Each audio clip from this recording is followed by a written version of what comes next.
My friend disappeared on a trip to Tibet. A long time later, I found a drum with a tattoo on it, the same one she had on her back. I struck the human skin drum. The sound was a dull thud. Just then, my friend burst in from outside. Run. My friend Jake was in love. He and his girlfriend Laura were planning a trip to Tibet and invited me to come along. I didn't want to be a third wheel, but Jake's mom was paying me. "Chloe, I know my son," she'd said. "And this Laura girl? She's absolutely not his type. It's like he's under some kind of spell. Can you go with them and protect him? I'll cover everything, food, hotels, the works. And I'll give you $1 million.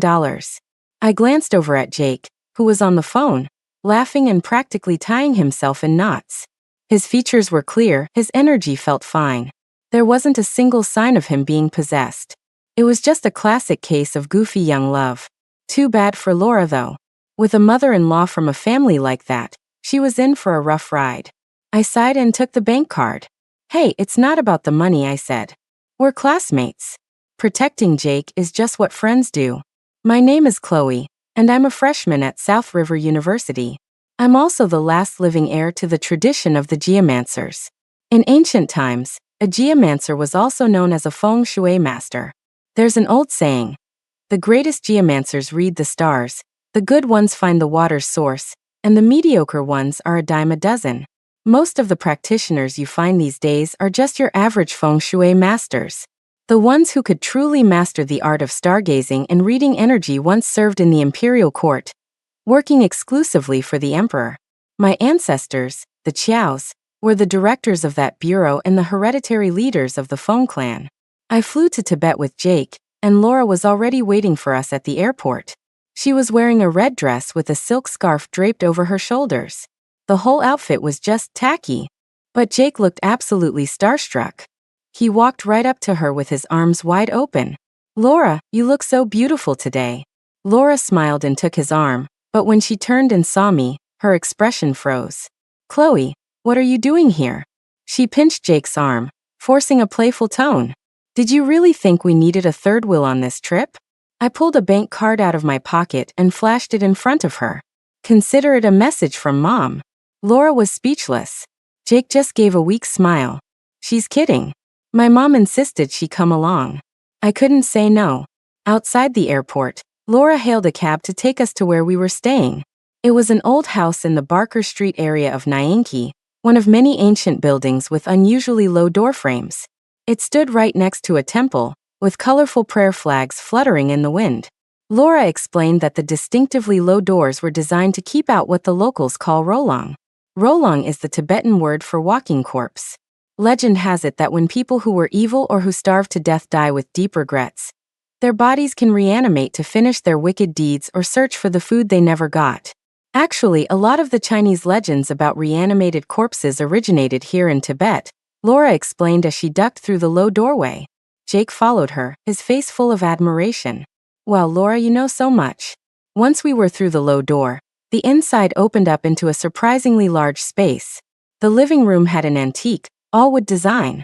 The walls were covered in vibrant murals, and a drum stood in one corner. What surprised me was the lama sitting cross-legged on a low sofa nearby.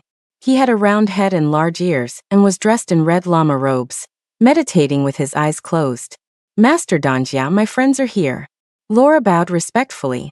The Lama Danjia slowly opened his eyes, his gaze fixed intently on Jake. After a long moment, he gave a faint hum and beckoned for Jake to come closer. Laura led Jake over to sit next to the Lama. Master Danjia reached out and felt Jake's head, then squeezed his arm. A look of satisfaction crossed his face. "Not bad." After his inspection, Danjia closed his eyes again. I shot them a bewildered look. Laura explained that this was just Danjia's way of welcoming Jake. After that, Danjia remained silent, sitting on the sofa as if in a deep trance. Laura took us upstairs to drop off our luggage, which led to an awkward discovery. There were only 2 rooms. One for her and Jake and one for me. While she was putting her suitcase away, I pulled Jake aside for a quiet word. "Your mom told me to protect you. Does that include protecting your virginity?" Jake's face instantly turned bright red. "Chloe, what are you talking about? This is our first trip together. I wouldn't, you know." I nodded, getting the picture. Alright then. If she tries to force herself on you tonight, just scream. I dropped my suitcase and stretched, wandering out onto the balcony. Jake followed me, indignant. Laura's not that kind of person. She's really sweet, you know. The balcony was small and made of wood, barely big enough for 2 people. I stood there, looking down at the inner courtyard of the temple next door. A lush cypress tree grew in the corner of the yard, and beneath it was a well. I was a bit surprised. Tibet's high altitude means the water table is usually very deep, so finding a good spot for a well is rare. A well in the temple meant there must be a significant underground river nearby. It was a good place to draw both yin and yang water. The sun sets exceptionally late in Tibet. It was almost 9 p.m., but the sun was still up. A red sun hung low in the sky, casting out thousands of brilliant rays. The mouth of the well was shrouded in the tree's shadow. As I stared at it, I suddenly thought I saw something on the well's wall. I rubbed my eyes, thinking they were playing tricks on me. Jake, look at the wall of that well. Is that a hand? Jake had tried out to be a pilot in high school and had excellent vision. He squeezed next to me and looked down. Whoa, it really is a hand, he said, shocked. The hand was gripping the well wall tightly, its back arched as if exerting great force. Hey, is anyone there? Someone fell in the well. I yelled down. Just then, the bell in the temple's western hall began to ring, drowning out my voice. The courtyard was empty, all the monks were likely at evening prayers. Stop yelling, they can't hear you. Let's go pull him up. Jake and I turned and raced downstairs. The temple gate was right next door. We were in a hurry to help, running as fast as we could. I bet it didn't take us more than a minute to get from the second floor down to the well. But when we got there and I looked into the well, panting, all I saw was a pool of still, dark green water. The well wall was covered in slippery green moss, which was perfectly undisturbed, with no sign of having been touched. That's weird. Where'd they go? Were we seeing things? Jake peered into the well twice, then walked a full circle around it, completely baffled. What are you two doing? A stern shout came from a distance. I turned to see a tall lama running towards us, looking anxious. It was the same portly lama we'd seen in the living room. Master Dongjia, I think someone fell into the well just now. Donjia's expression immediately grew tense, all of the calm composure from our earlier meeting gone. He glanced into the well and seemed to relax slightly. Impossible. Everyone else from the temple is at evening prayers. No one would be over here. The temple closes to visitors after 7. I must ask you both to leave. Dongjia gestured for us to leave, his face stern. With him putting it like that, we couldn't very well stick around. We had no choice but to follow him toward the exit. As we reached the main gate, I glanced back one more time. A hand was sticking out from the well wall. It was pale, and it waved weakly in our direction a few times. I stopped in my tracks. Jake saw it too, and his expression was as shocked as mine. Master Dongjia, there really is someone in the well. Did you see that? Jake blocked Donjia's path, but the lama just shook his head. I don't see anything. The light under the tree is spotty. Are you sure you're not mistaken? Jake shot me a look. He distracted Dongjia while I sprinted back to the well and grabbed the pale hand. I pulled hard, and the upper half of a woman's soaking wet body emerged. She had short, wet hair plastered to her face, hiding half of it. But even so, her face was shockingly familiar. My hand trembling, I reached out and pushed her hair aside. She slowly looked up and smiled at me, her mismatched eyes, one a different color from the other, standing out in the daylight. Chloe, come down and keep me company. I was stunned. It was Sarah, Laura's sister. I turned to call for Jake, but Master Dongjia had vanished. Jake was standing right behind me, his face grim. Jake, it's Sarah. Sarah, what are you doing here? Jake nodded. Then a strange smile crept across his lips. I know. Why don't you go down and ask her? She'll tell you everything. With that, he gave me a hard shove. I felt a powerful force hit me, stumbled, lost my balance, and pitched headfirst into the well. Sarah's pale arm still gripped mine tightly, her nails digging into my flesh. Ha ha ha ha, Chloe, come play with me. Amid a shrill, eerie laugh, I fell backward into the water. An icy, slick coldness enveloped me. I took a deep breath and sat upright. As I sat up, I realized I was lying in bed at the rental house. The blanket was damp and heavy, making it hard to breathe. I sat up and glanced groggily out the window. The sun was setting, its orange light painting the pale gray sky. It would be dark soon. Had I fallen asleep just like that? And had such a bizarre dream? I wiped the cold sweat from my forehead, threw off the covers, and walked out onto the balcony. From the balcony, I could see the inner courtyard of the temple next door. A lush cypress tree grew in the corner of the yard, and beneath it was a well. In the last rays of sunlight, a pale hand shot out from the mouth of the well. "Chloe, I was calling you for ages and got no answer. Time to come down for dinner." Jake opened my door and walked right in. Seeing me staring blankly from the balcony, he came over and nudged my arm with a grin. "What's up? Spying on the monks next door? Holy crap, is that a hand? Someone fell in the well. We have to go save them." Jake rubbed his eyes, his expression changed dramatically, and he turned and bolted downstairs. I chased after him, a surreal, dream-like feeling washing over me. The temple bell rang. Jake and I ran into the backyard. The well was empty. The Lama, Danja, sternly ordered us away. "The temple closes to visitors after 7. I must ask you both to leave." Danja's mouth opened and closed, his words identical to the dream. I felt completely dazed. The sunlight broke into halos before my eyes, and cold sweat beaded on my forehead. "Jake, I need you two to leave immediately." Danja's tone hardened. I walked right up to him and slapped him across the face. The crisp smack echoed. Danja stared at me, dumbfounded, holding his cheek. Jake was horrified. "Chloe, what are you doing? Why did you hit Master Danja?" I looked down at my hand. "Weird, it doesn't hurt. Am I still dreaming?" Danja was furious. "You hit someone else. Why would you feel pain? If you want to know if you're dreaming, you're supposed to hit yourself." I nodded. "You make a good point. But I don't want to hit myself. And since every action has an equal and opposite reaction, hitting you is basically the same thing." With that, I punched him hard in the stomach. I put so much force into it that my fist sank right into his belly. His body dissolved into a puff of smoke, then dissipated completely. A moment later, he reappeared about 15 feet in front of me, grinning menacingly. "Well, I didn't expect this. A geomancer, indeed. You figured it out surprisingly fast." I pulled my hand back, my expression serious as I stared at him. I didn't expect to find a nightmare in a small place like Nainki either. A nightmare, or yen, is a creature born from dreams. It weaves dreamscapes to trap people's souls, holding them until they die, unable to escape. Sometimes people experience sleep paralysis. They're conscious but can't move or speak. That's when they've encountered a nightmare beast, the creature's larval stage.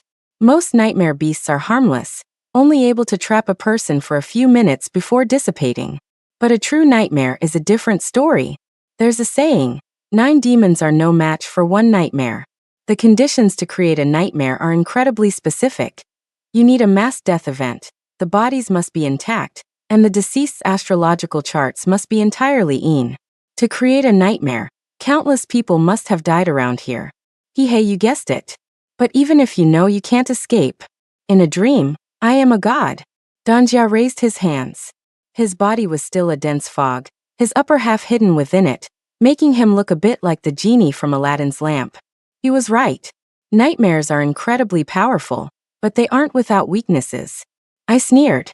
"You know how I found you out so easily? Because if someone calls me for dinner, there's no way I wouldn't hear them. Nothing is more important than food." The fact that Jake had supposedly been calling me without a response was the biggest flaw in the illusion. Now that I knew I was in the nightmare's dream, finding a way out would be much easier than if I'd remained oblivious. I glanced to my left at the well. From the very beginning, the nightmare's dream had revolved around it. The places it most wants to keep me from are usually where the exit is.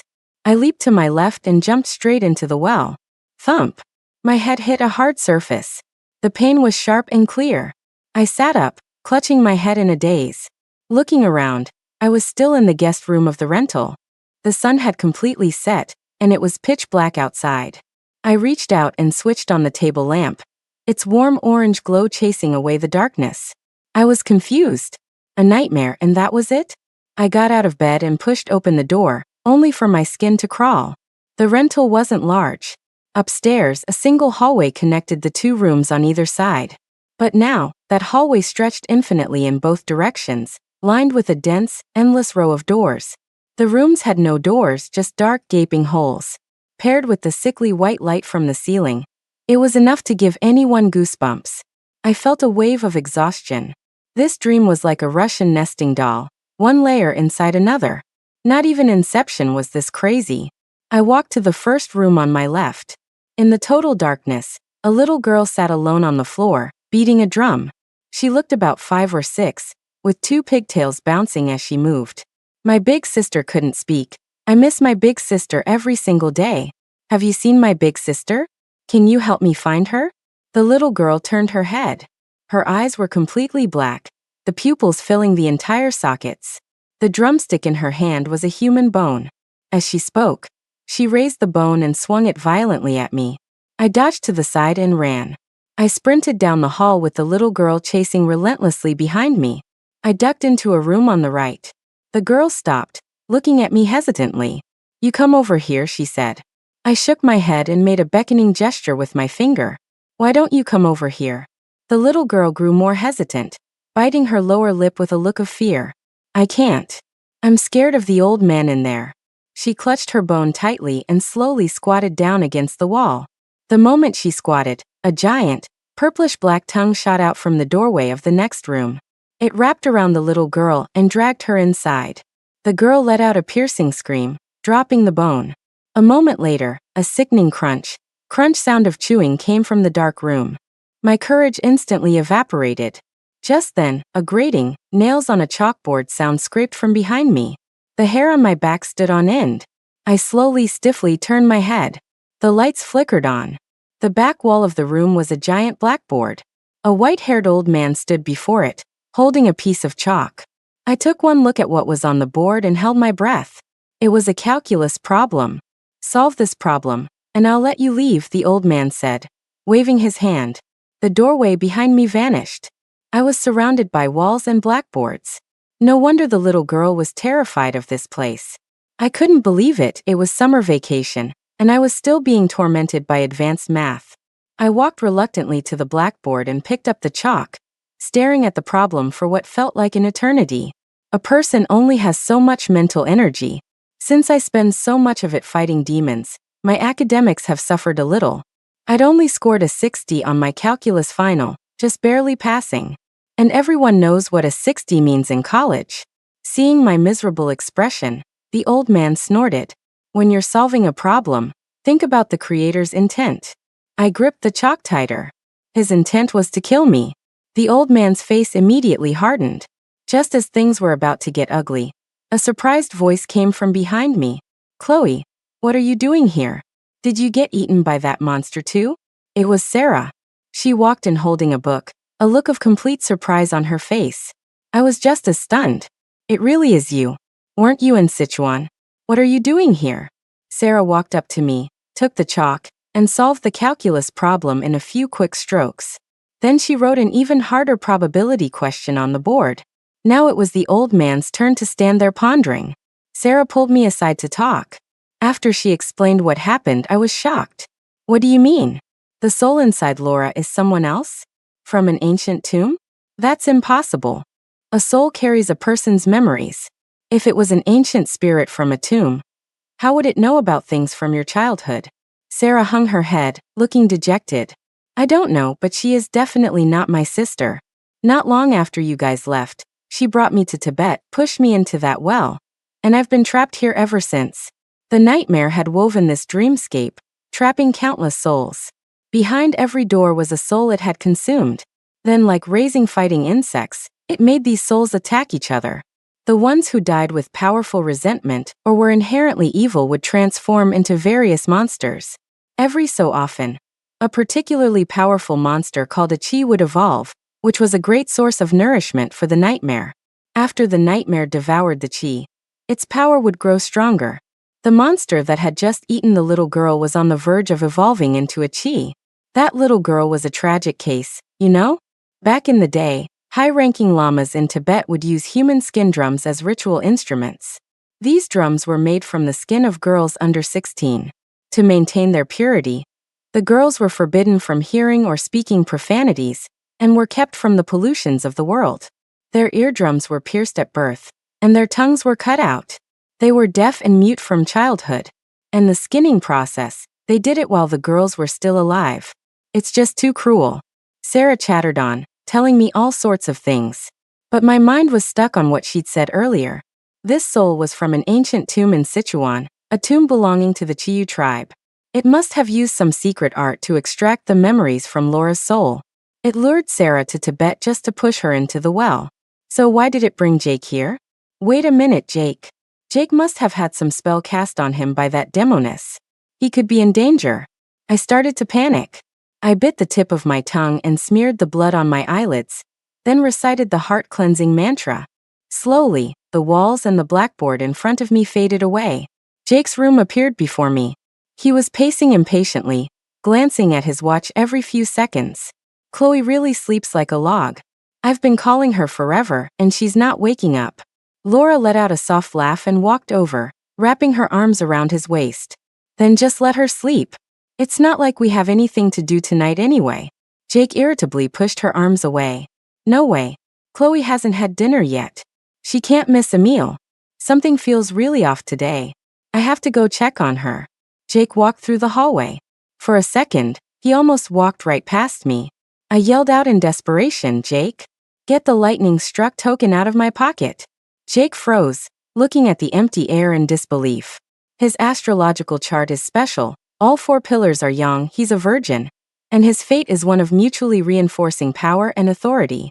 He has an innate righteousness that makes him very difficult for evil spirits to influence, which is why I never considered him being possessed in the first place. Jake stood there stunned, looking around for the source of the voice. Laura followed him out and also stared in my direction, bewildered. Impressive. A geomancer, indeed. Laura waved her hand, and a thick fog billowed out, obscuring my vision. Let's go. We'll see if Chloe is awake yet. Damn it. It really was that witch. I stomped my foot in frustration and cast a spell to disperse the fog. Learning my lesson, I didn't make a sound this time. I just stayed in the room and watched as Jake walked over to my bed. Chloe, time for dinner.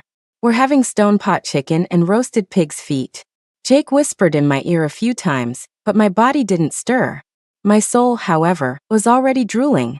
It had been almost 6 hours since we got off the plane, and I hadn't eaten a thing. I was starving. She must be exhausted from the flight. Maybe she has a bit of altitude sickness. Let her get some good rest. Laura shot a mocking glance at my sleeping form. Jake nodded and pulled the covers up for me, but his other hand snuck under the blanket and started fumbling around my pants pocket. My eyes lit up. That's my boy, Jake. Well done. Finally, Jake's fingers closed around my lightning-struck token. Just as he was about to pull it out, Laura grabbed his arm. Jake, what are you doing? Jake's expression instantly became awkward, and he pulled his hand out, his face flushing red. I thought I heard Chloe tell me to get the token. Laura narrowed her eyes. Jake, are you in love with her? You told me you only loved me, and that you'd never lie to me. Jake immediately raised his hand as if taking an oath. No, I don't like her. Laura, I only love you. I always will. Why did that dialogue sound so familiar? I paused for a second, and then it hit me. No wonder I couldn't find any trace of dark magic on Jake. He hadn't been cursed, he'd been poisoned with a love goo. A person poisoned with a love goo will fall hopelessly in love with the caster, and obey their every command. The goo magic of the Miao people was passed down from the Chiyu tribe. Jake must have been poisoned by that demoness back in Xinjiang. Laura and she were both followers of Chiyu. They must have some secret way of communicating. Well, let's go eat first. After dinner, you can walk with me to the temple. Laura took Jake's hand. Jake obediently placed the token on the nightstand. Laura glanced at it with a hint of fear. I don't like this thing, Jake. Can you throw it in the toilet for me? Jake shook his head. Chloe will be mad. This is her prized possession. Let's just leave it here. Laura gave Jake a long, hard look. Didn't you say you'd always do what I say? Jake froze. After a moment, he nodded mechanically. Right. I'll obey. I was furious. Obey your mother. By the 5 thunders. A bolt of lightning shot out of the token and struck me on the head. Crap. The token misfired. Chloe, are you okay? Jake rushed to the bedside. I clutched my head, my eyelids feeling heavy as I forced them open. My soul had been pulled into the nightmare's dreamscape. The nightmare was so powerful that the lightning bolt had only managed to briefly tear open a passage. And that bolt hitting my head was going to cause me physical damage for at least a year. Damn it, there was no way I was passing my finals next semester. I shoved Jake away, grabbed my backpack from the corner, and stumbled downstairs. The nightmare's power has a limited range. Since it was born from that well, it couldn't leave the immediate area.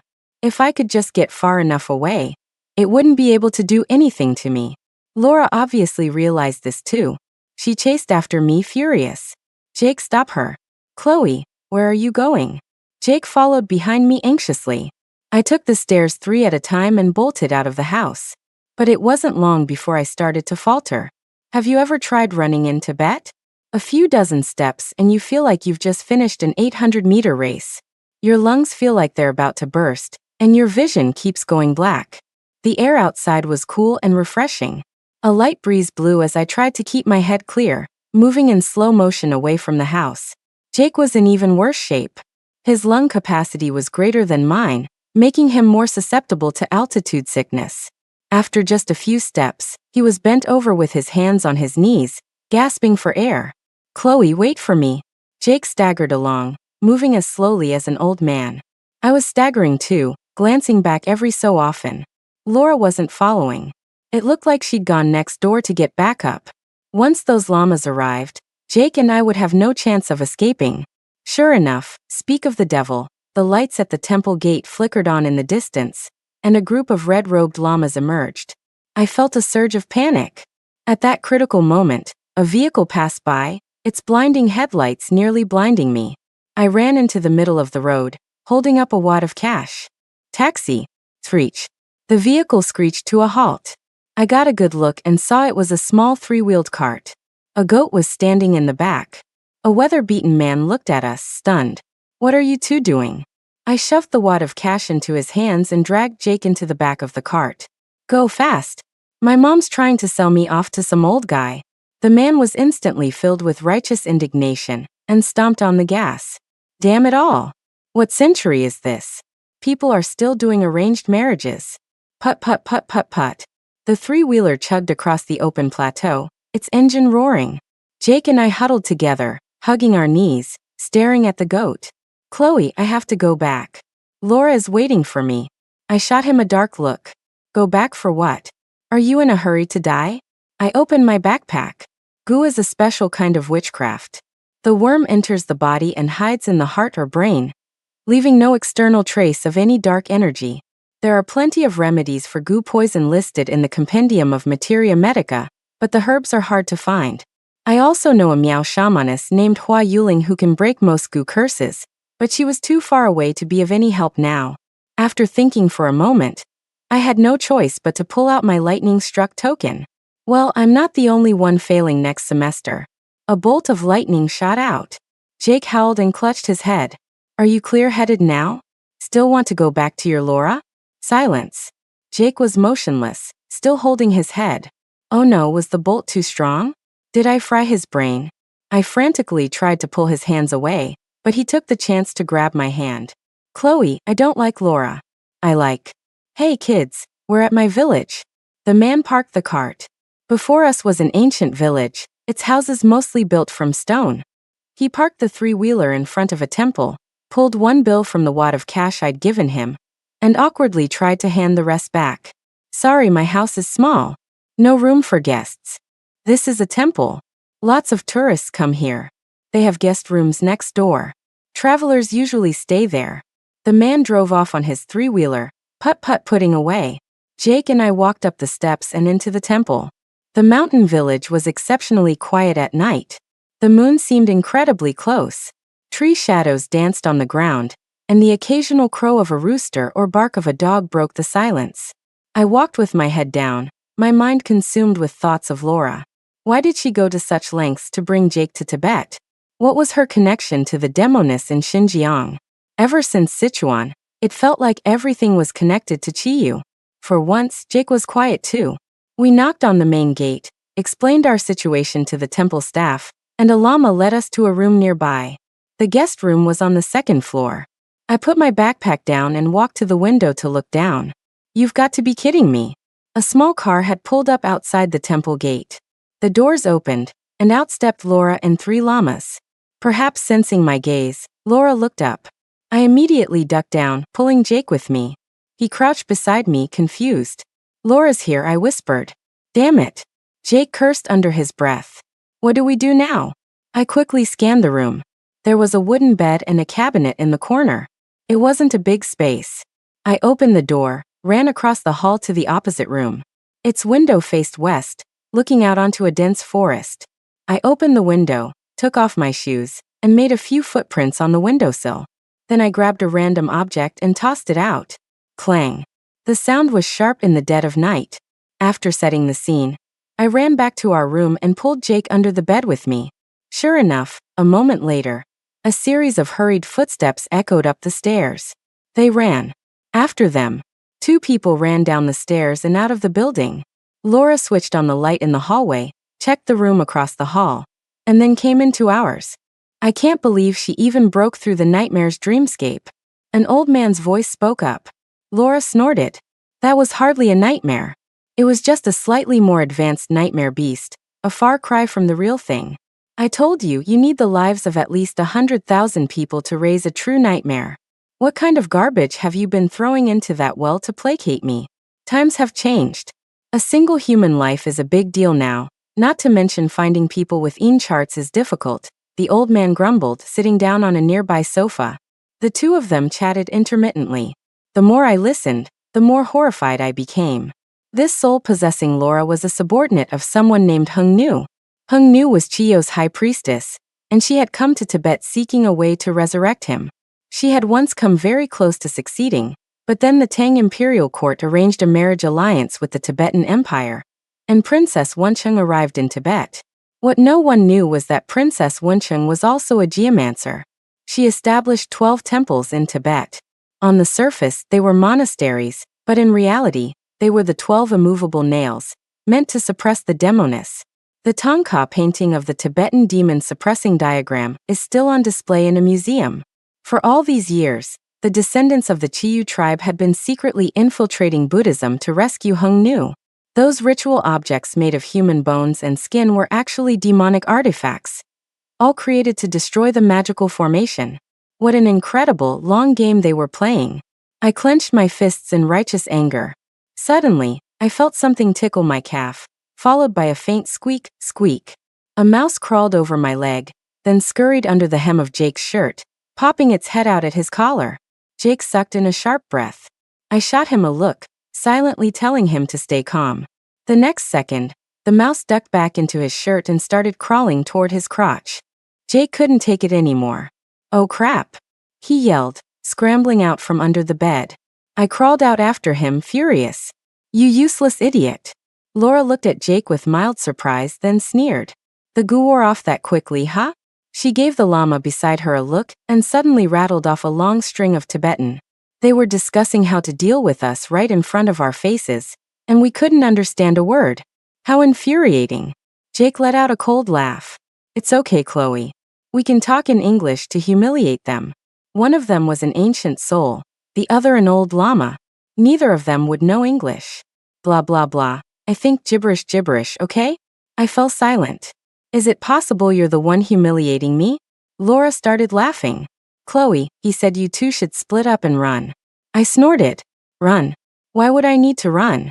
I'm a geomancer, for crying out loud. I can take you two on. I raised the lightning-struck token in my hand. Take this. Laura instinctively raised her hands to block her face. I had already charged toward her. But as I passed, I sidestepped and sprinted out the door. Jake and I were perfectly in sync. He was right on my heels. We flew down the stairs. Laura yelled furiously from behind us. Get them. There was a side door on the west side of the temple. The llamas who had been chasing us earlier had run out through it. The courtyard gate was wide open. Jake and I burst through it and disappeared into the woods. Once we were in the forest, we slowed down. There was already a group of llamas in here from the earlier chase. I had to be careful not to run right into them. On a Tibetan night, The moon hangs so low it feels like you can touch it.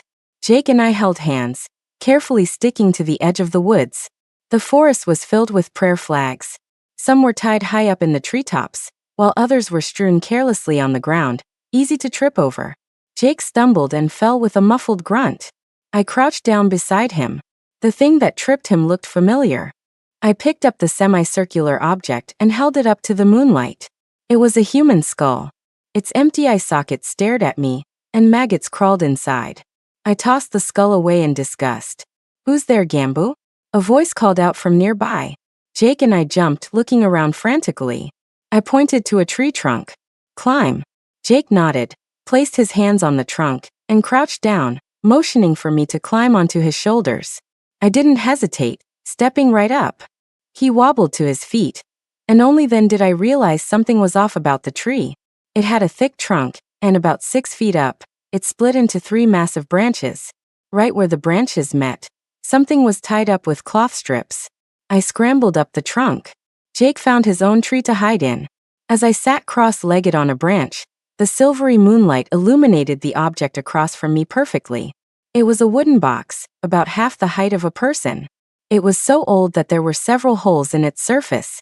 A pale, bluish-white hand stuck out of one of the holes. The hand was much smaller than a normal person's, with long nails and slightly curled fingers. I jumped, shrinking back and whispering a greeting. "Hey buddy, just borrowing your spot for a bit." I hadn't even finished speaking when the hand shot out and clamped down hard over my mouth. A foul stench hit me, and I nearly passed out. Just then, the sound of many footsteps came from below the tree. The high priestess said they ran in this direction. "Have you seen them? Search carefully. Be quiet. Don't disturb the spirits of the dead." The voices faded into the distance. The hand on my mouth tightened. I held my breath, pulled the 7-star sword from my bag, and gave it a quick slash. Swish, the hand instantly retracted back into the box. I breathed a sigh of relief and poked into the hole in the box with my sword. After a couple of pokes, it went silent inside.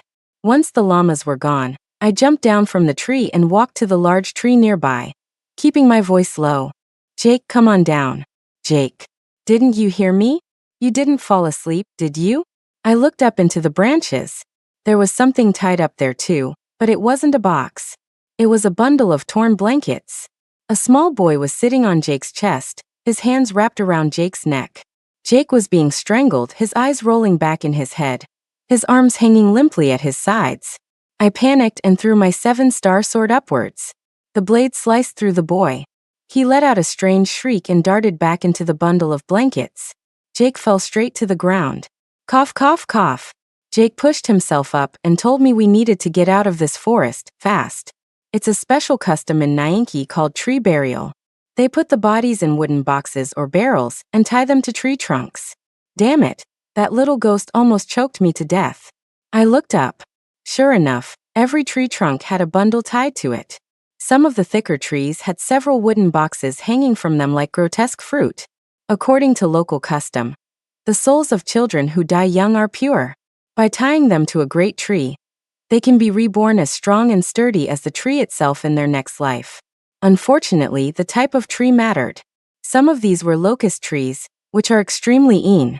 Being buried on one meant their souls couldn't move on, which only ended up harming them. An idea struck me. I took a few coins from my bag and set up a formation.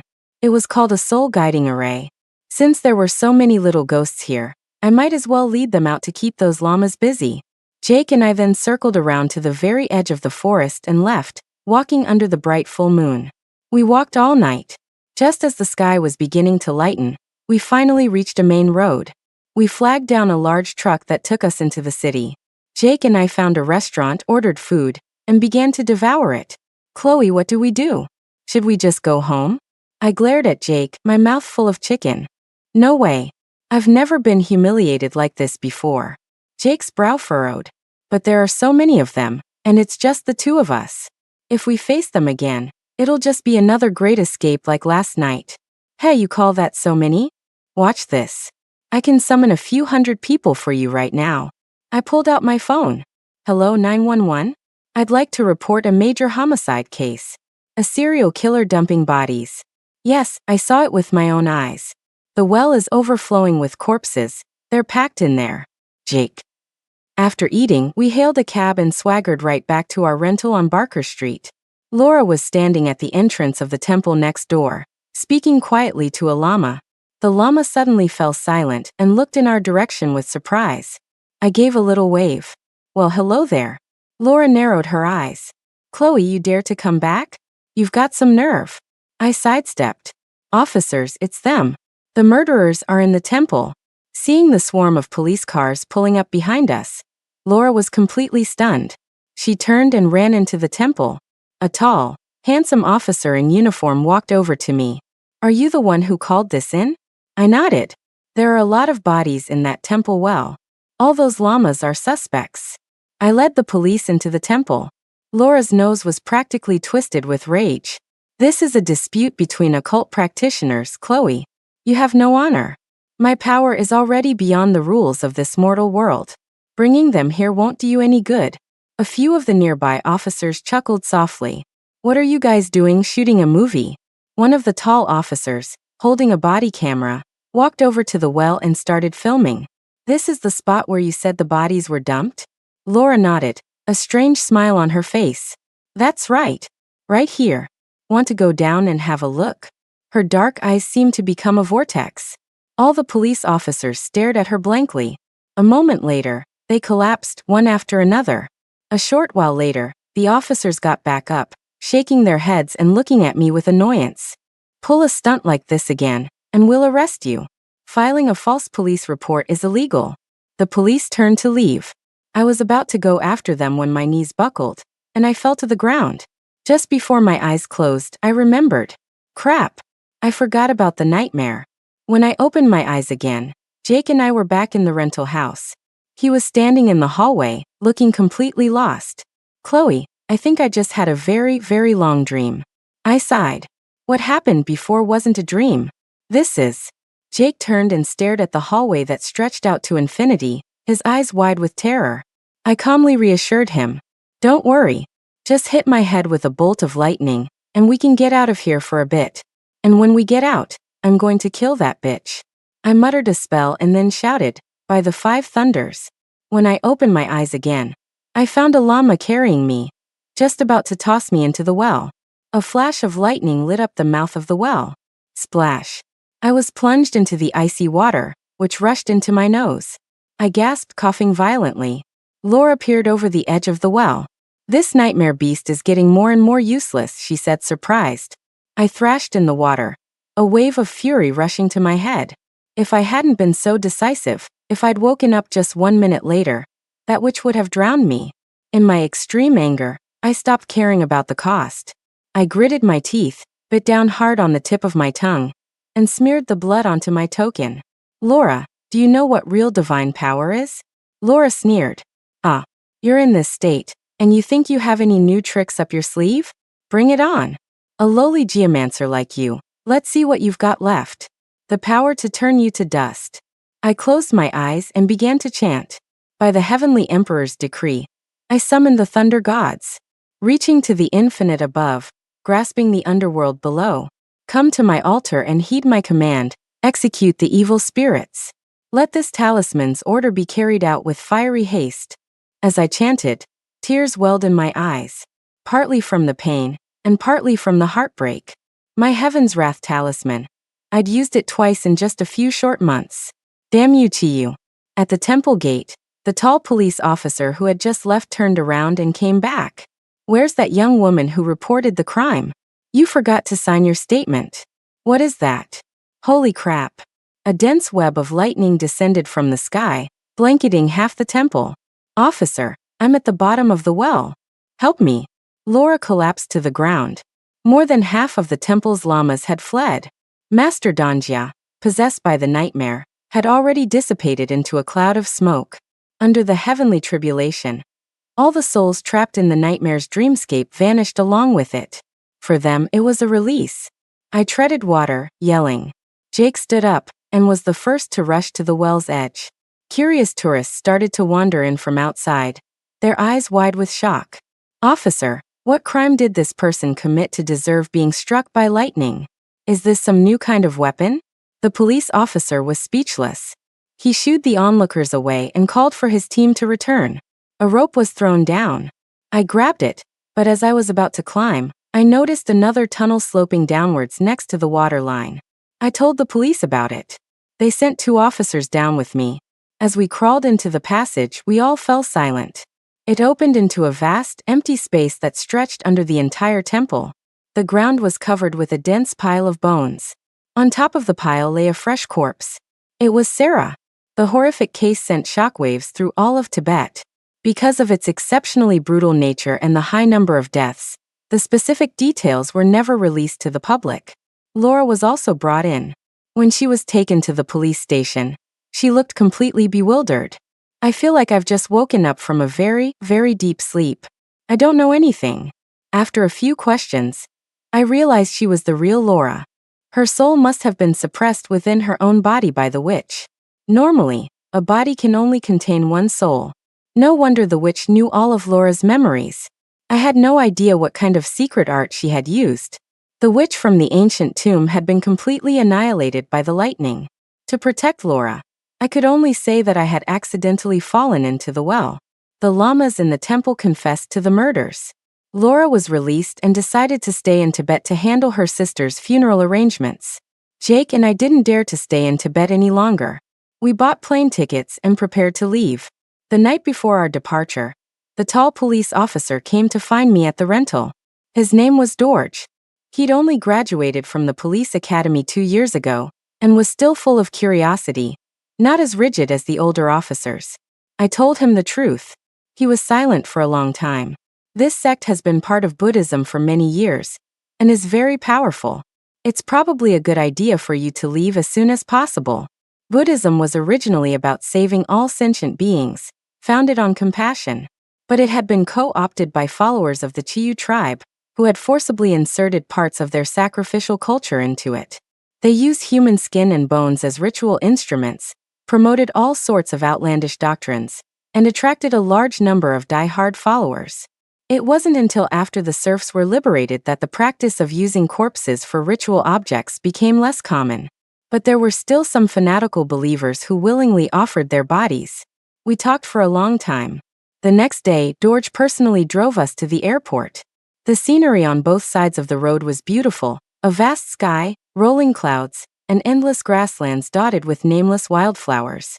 The car drove on for a very long time, until a massive lake appeared up ahead. I tightened my grip on the token in my pocket. This isn't the way to the airport. Dorj calmly pulled the car over, rolled down the window, and lit a cigarette. Chloe, do you know what Dorj means in Tibetan? It means Vajra, a diamond or thunderbolt. I was confused. What, your dad likes King Kong? Dorj chuckled. The Vajra vanquishes demons. My father was also a lama. There is no demoness in Tibet. She is the Buddha mother. No one can stop her from returning to this world. He looked at the lake before us, his eyes growing fanatical. This is the holy lake, Yamdrok Lake. The Buddha mother will be reborn here. We are about to succeed. He was a human, not a demon. My 7-star sword and lightning-struck token would be useless against him. Unfortunately for him, he had a classic villain's flaw. He talked too much. While he was rambling, Jake launched himself forward and wrapped his arm around his neck from behind. Dorj struggled violently, his arms and legs flailing. He accidentally hit the accelerator. The car shot forward toward the massive lake and plunged straight in. The road was at least 30 feet above the lake's surface. The car, with the 3 of us inside, crashed into the water. Whether we survived was purely a matter of luck. Fortunately, Jake and I are both tough. We struggled with all our might and finally made it to shore. I lay there on the grass, soaking wet, staring up at the brilliant blue sky, utterly exhausted. That diagram from the depths of the Xinjiang desert, I still couldn't remember what it was. I had a feeling that Chiyo's high priestess was orchestrating a massive conspiracy, and I was caught in its whirlpool. It felt like destiny, something I couldn't escape. End of story. Epilogue. The final exam results were posted. Unsurprisingly, both Jake and I failed. We stood dejectedly in our professor's office, begging him for mercy and some review materials for the makeup exam. Professor Lee snorted. I'm not surprised about you, Chloe. But Jake, you shouldn't have. You were on the scholarship list last semester. Jake muttered something under his breath. Professor Lee's face hardened. What's your excuse? Jake said, Professor, I didn't mean to fail. My brain got struck by lightning. I quickly chimed in, Professor, I had it worse. I got struck twice. Professor Lee calmly pushed his glasses up his nose. Get out. I refused to leave, continuing to plead with him. Professor Lee's phone rang. He answered it, habitually putting it on speakerphone, perhaps because of his age. A loud voice came from the other end. Uncle, you can't just abandon us. You're the most capable person in the family. You have to help us find a master. Professor Lee's face turned red, and he fumbled to turn off the speaker. What nonsense is this? I'm a university professor. Where am I supposed to find one of those masters? Don't you start with that superstitious nonsense with me. The person on the other end started crying. But uncle, this wasn't an ordinary murder. Who kills someone like that? They dressed a young boy in a red flowery dress and hung him from the rafters. Everyone is saying he was taken by an evil ghost, that his soul can't find peace. I'm useless. My boy is dead. I can't let his soul suffer too. Oh, uncle. Professor Lee awkwardly hung up the phone and looked at Jake and me with a serious expression. All right, this has nothing to do with you. You can go now. I shook my head. Professor, leave this to me. And